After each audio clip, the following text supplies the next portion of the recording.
Hi everyone, welcome to the Highlights from Ukraine podcast, your daily audio summary of the latest news reported in the Ukrainian media. My name is Artem, and here is the news. For 754 days, Ukraine defends itself against the forces of the Russian invasion. South Korea believes that North Korea has sent about 7,000 containers of ammunition and other military equipment to Russia since last year, reports Slovo i Dilo. Shin Won-sik, South Korea's Minister of National Defense, said that Pyongyang had likely received over 9,000 containers of aid in exchange for military support. The minister further stated that North Korea used to rely on ships but is now increasingly using railways for cross-border arms deliveries.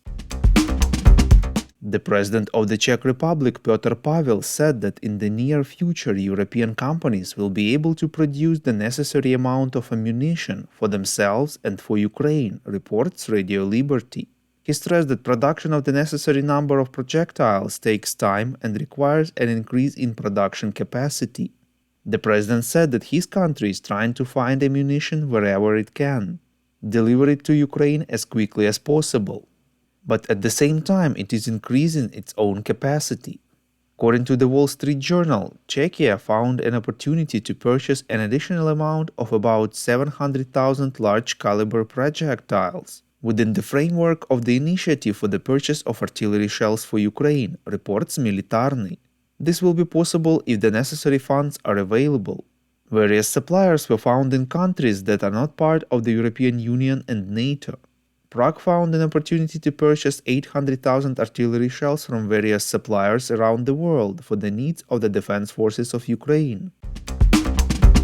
We would really appreciate if you could recommend us to your friends and family, as well as share information on social media. This way more people would learn about the podcast and truth about Russia's invasion of Ukraine. Foreign ministers of the European Union member states have adopted a final decision to allocate an additional 5 billion euros for military support to Ukraine under the European Peace Facility, reports Ukrinform. EU High Representative Josep Borrell stressed that this 5 billion euros fund is designed to support Ukraine, so EU countries can use it both to order ammunition from manufacturers and to compensate for their purchase outside the EU. Borrell stressed that member states wishing to deliver weapons and ammunition to Ukraine can get them from anywhere, from their own stocks, from the European defense industry, from any supplier in the world. For example, the initiative of the Czech Republic to supply Ukraine with 800,000 ammunition is absolutely legitimate in order to use the Ukrainian aid fund to partially compensate the costs of the member countries participating in this initiative. Borrell added that if member states agree to use the profits from frozen Russian assets, these resources can also be partially placed in the European Peace Fund, which will allow the EU to increase its aid to Ukraine. In his evening video address, President of Ukraine Volodymyr Zelensky thanked the leadership of the European Union and all member states for establishing this new fund to assist Ukraine.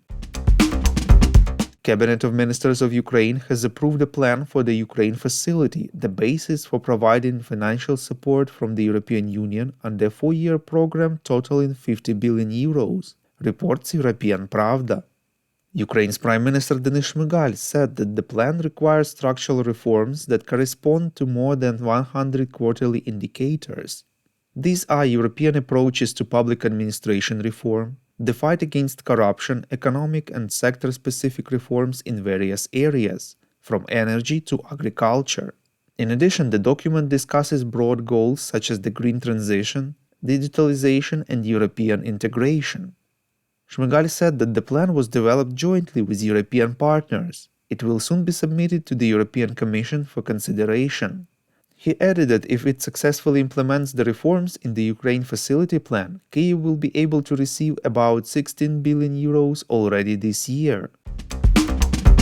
Thank you for listening to the Highlights from Ukraine podcast. We're a commercial initiative of just 2 people and we need your help to grow. Share information about the podcast, rate us in the app, subscribe to our Patreon. With your support, Highlights from Ukraine can exist. We call on you to demand from governments of your countries to impose the toughest sanctions possible on Russia and its citizens to stop their invasion of Ukraine.